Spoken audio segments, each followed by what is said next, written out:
అయినా భయపడక పక్కనే ఉన్న అడితి నుండి అందరూ తలా ఒక కర్ర తీసుకున్నారు. మొదటి వరుసలో చంద్ర రాజేశ్వరరావు గారు, సీతారామయ్య నుంచున్నారు. తమ్మారెడ్డి, సత్యనారాయణ కూడా ఉన్నట్లు గుర్తు. సీతారామయ్యకి సాము గరిడీలు బాగా తెలుసు. వీళ్ళు ముందుండి పోరాడుతుంటే కాసేపటికి రౌడీలు తట్టుకోలేక పారిపోయారు. అయితే ఆ తర్వాత మా ఇంటిపైన దాడి చేశారు.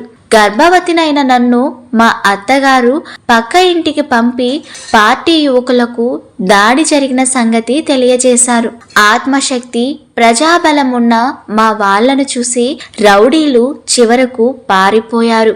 మర్నాడు రౌడీల తల్లిదండ్రులను, బంధువులను పార్టీ వాళ్ళు కలిసి, మీ వాళ్ళు మా స్త్రీల జోలికే కాదు, ఏ స్త్రీ జోలికి వెళ్ళినా మేం చూస్తూ ఊరుకోం, కాళ్ళు విరిచేస్తామంటూ హెచ్చరించారు. ప్రచ్ఛన్న ప్రతిఘటనలు, కేసులు, వాయిదాలు, తప్పుడు సాక్ష్యాలతో కొద్ది కాలం గడిచింది. ఆ సంఘటనతో పార్టీ పైన, కార్యకర్తల పైన ప్రజల్లో విశ్వాసం పెరిగింది.